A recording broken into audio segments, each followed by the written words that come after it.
All right, so this is the last part of this paper, the 2025 GCE, Civic Education.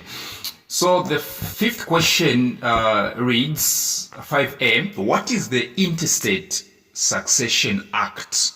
What is the Interstate Succession Act? I'd really love you to know that this act was actually signed, established in the year 1989 here in our beloved country, Zambia. Ladies and gentlemen, or let me just call you children. Children, there were people who were very much patriotic about this country. People who actually looked into all the angles. Children, I'm telling you the truth. So the Interstate Succession Act actually was drafted, all right, and signed to do what? To apportion, all right, to allocate property, all right, property, okay, of a deceased person if at all this deceased person never wrote a will.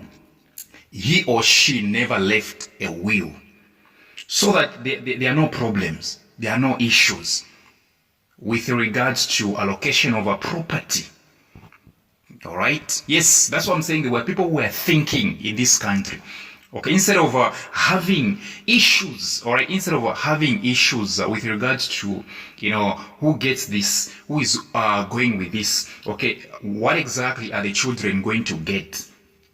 Okay, there must be a Interstate Succession Act, and this one was actually established in the year 1989. So in this one, since it's only 2 marks, you simply say, an Interstate Succession Act is the act that governs how a deceased person's, estate or estate is distributed when they die without a valid will. This is an act that governs how a deceased person's estate, which means property, land, is distributed when they die without a valid will. Which means they might have left a will, so long as it's not valid, okay? What the government or other parties will initiate is what we call Interstate Succession Act. Question 5B, describe the distribution of the estate of an intestate in Zambia. In short, when somebody dies without leaving, a valid will, how exactly are their property distributed according to the Zambia's, Interstate Succession Act, 18 marks. And, I think almost all of us actually know this, all right? We only have about 4 percentages, right? 50%. I'm going to explain how to answer this one, but let me just highlight you on this one. 50% should go to the children, right? If I told they've got children. 20% should go to the surviving spouses, right?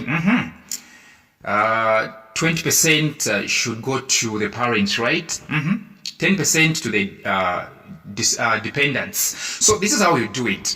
So answering B, you make sure that you make some sort of introduction. You simply say, under the Interstate Succession Act, the distribution of the estate is as follows. That's introduction. You're writing in paragraph form. Under the Interstate Succession Act, the distribution of the estate is as follows. Then you open the main body, the first paragraph in the main body. Just write, write it as though you are writing an English composition. 50% for the children, taking into consideration their ages and educational needs. That's the first paragraph in the main body. 50% for the children, taking into consideration their ages and educational needs. All right? So children have to be given 50%, but as you all know, it's not every child that needs equal, opportunities, okay, to another person. Maybe you're in grade 12, okay? You're in grade 12 and someone is in grade 5. Your sibling is in grade 5, all right? Your sibling in grade 5 doesn't need a lot of money. You get the point, right? You're in grade 12, you need some money, you're going to college, right? I think you know what I'm talking about.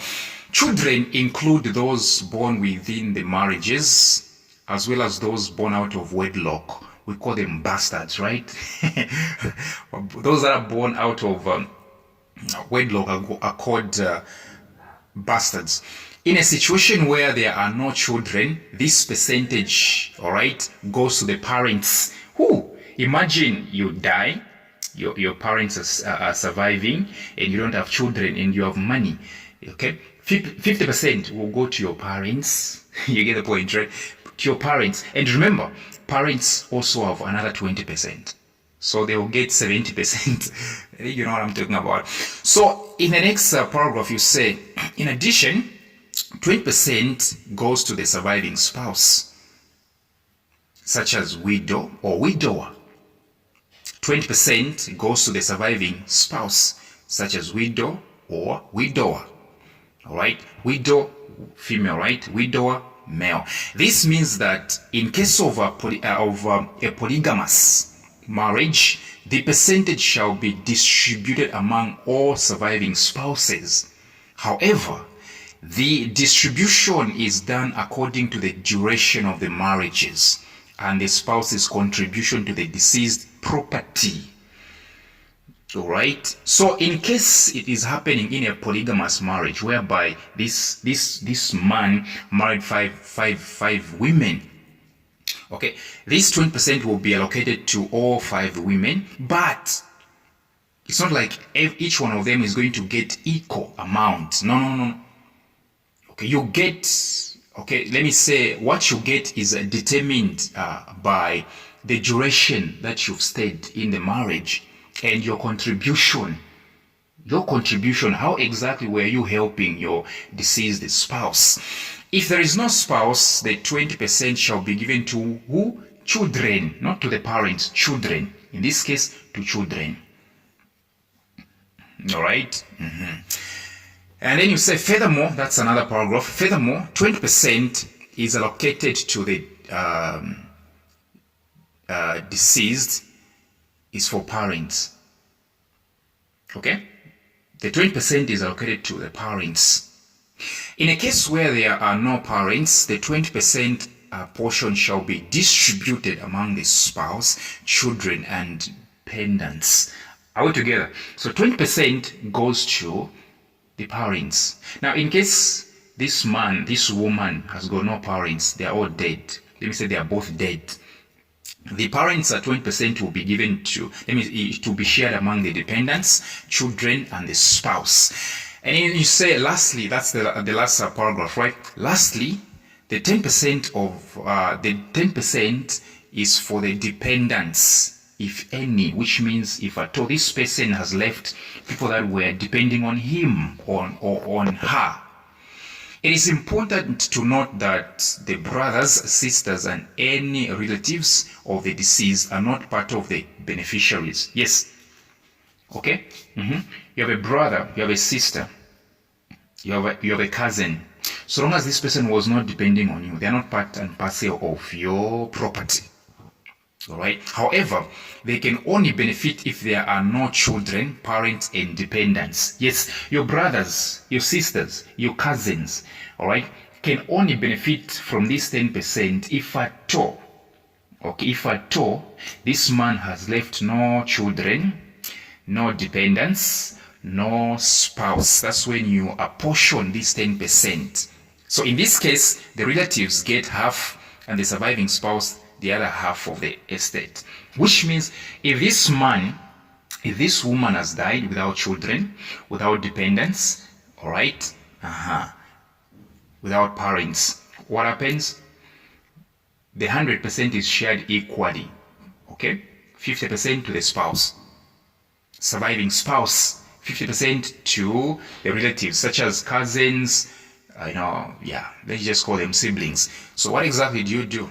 Come from our substitutions.